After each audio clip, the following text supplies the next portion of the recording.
what Samuel said unto Saul, you should have done the will of the Lord. When the Lord give you a direct job to do, slaughter everything and leave nothing. Don't take nothing. Now, Jehoshaphat, the Lord didn't tell him that. He told him, say, the battle is yours. And the spoil is his. He told him, it took him 3 days. The Bible said it took him 3 days to gather all the spoil, all the gold, all the silver, all the fine linens and all those things. Think about that. They took it all back to Jerusalem with them. So I'm just letting you know, when God give you a victory, let me say this. When God heal your body, when he do something for you, he give you the victory. He'll give you things that you didn't ask for. Now think about it. Jehoshaphat didn't ask for all the spoils. He just asked for a victory. He just asked, Lord, what am I going to do? The Bible said that he was insulting. He was trying to get a word from the Lord. He knew that he was in the house of the Lord, but there was still prophets in Israel. There was always someone to tell you what to do. There was always a man of God to come up and tell you. And don't believe them. Let me say something. Believe this today. If you do wrong, God's got a man to tell you about your wrongdoing. Amen. Believe me, God's got a man. If you do wrong today, God's got somebody to tell you about your wrongdoing. And that's the same way it were back in Israel. God always had a prophet. But seemed like the kings couldn't get the word from the Lord because the prophets always stayed in tune with God. And by them staying in tune with God, that means they always could get a word out to the people. So Jehoshaphat prayed unto the Lord. Sometimes you have to really labor to get a word from the Lord. Sometimes we don't want to pray about a few little seconds, and then we get up and we don't really labor. It's about like cooking a meal. You don't even really get, it's just a fast food. You're getting a fast meal. Sometimes, and I'm going to say this, when you get in a problem, you better lay before the Lord. You better put your plate down. You better lay. If you want an answer from the Lord, and you want it to come from him to you, you better labor for it. If you don't want it, guess what? You won't get it, because if you don't labor for it, you won't get it. The Lord said that. He said, look here. The disciples could not heal the young man that had the devil in him. And they brought him to Jesus. And Jesus said this. He healed the man. He went on and healed him. He said, some things come through fasting and prayer. You have to lay your plate down. You have to really suffer. When you lay your plate down, that means you're denying your body the nourishment that it needs. That means you're showing God that I'm going to deny my body those things that I really need in order to focus on you. Even though I'm suffering, but I'm looking at an answer from you. I'm looking at a word from you. That's what fasting is all about. But fasting is more than just laying a plate down. There's another way of fasting. There's sexual fasting. A lot of times we don't want to wait. We want to go out here and have sex without marriage. There's another way of fasting. That's fasting too. I want to let you know, fasting goes more than just one way. It goes away with, it's like, I keep myself pure for my husband.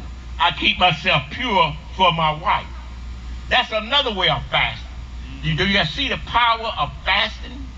There's power in fasting. A lot of times we want everything now.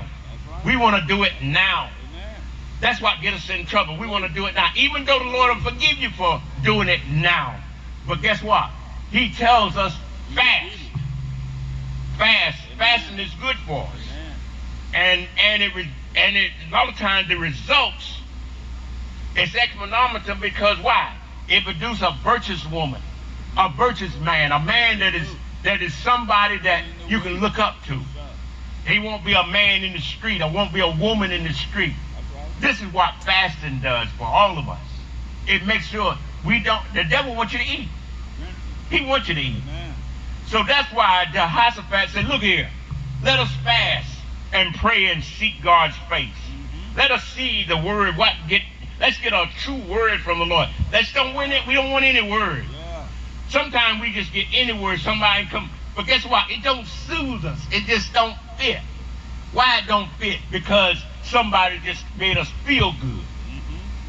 But a true word comes from God. You'll feel it. You'll feel it because guess what? You'll know it's from God. And sometimes it's bitter medicine. We don't want to take it. I was a little boy when I used to have a bad cold. And one of the worst medicine, I'm pretty sure that y'all can testify to that. I used to take castor. Castor was one of the bitterest medicine I always thought was going to face God's earth. But guess what castor would do? It would clean everything out of you. It would clean you from top to bottom. And I guarantee you about 2 or 3 days you'll feel a lot better. You will feel a lot better. So let me say this. Good, bad medicine sometimes, I'm going to say that it's very good for you. That sweet medicine, a lot of times it'll make you sick. You want to, you'll still have the bad cold. You take those sweet medicine, you'll still walk around with the bad cold. But those remedies in those older days, they know how to keep a cold out of you. Because guess what? The houses sure had holes all in them. The roofs had holes in them. You had quilts on you so heavy that you had to, whenever you got in there, you couldn't hardly get out of there because you had so big a quilt on you. We didn't have nothing. Look where we come from. I'm just saying, look where we come from. The Lord said, look, don't forget me where you come from. Don't forget me after you, and I bless you. The Lord have blessed the black race wonderfully. We don't have to work in the fields like we used to. Most of the time, the Mexicans in the field. We're not in the fields no more. We got better jobs. You think that was your doing? No, that was the Lord's doing. That was the Lord's doing. He gave you better jobs, nice cars, nice homes. He gave you all these things. Guess what he wants? I don't want you to forget. He told the Israelites, whenever you get in this land, flowing with milk and honey, don't what? Don't forget me, right? Ain't that what he said? Don't forget me. Prosperity sometimes make you forget the Lord. Sometimes I've been to some people's houses, don't even want you to walk in the house with your shoes on. And one time we didn't even have a holiday. We didn't have nothing on the floor. No carpet, none but the old wooden board on the floor.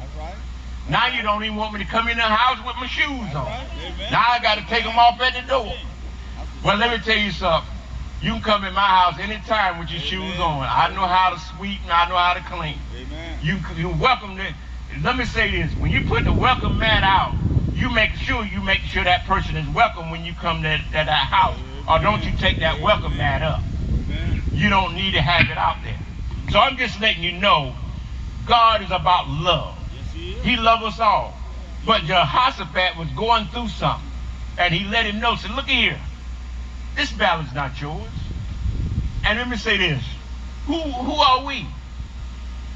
This battle was not ours before we was born. This battle was going on before we was born. And it's still going to be going on when we leave here. Amen. The devil and the Lord are always going to be battling one another.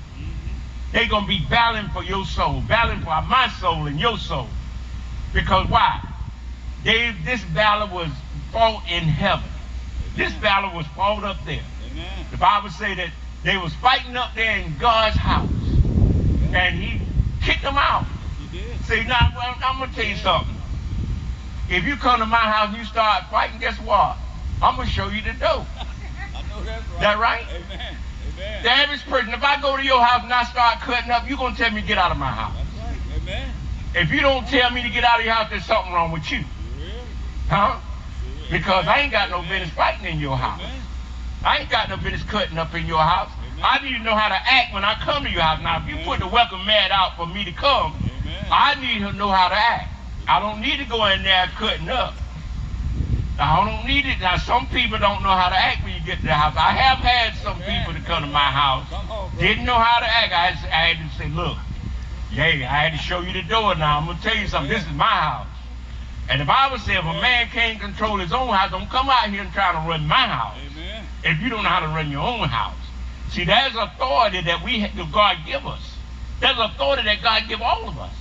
And we need to make sure that we use the authority that God give us. Amen. Now, when it come to my house, don't come to my house think you can do anything you want to do. Yeah. I'm going to tell you that right now. Now, if I go to your house, it's the same way. Amen. Now, they was fighting up there in God's house. And guess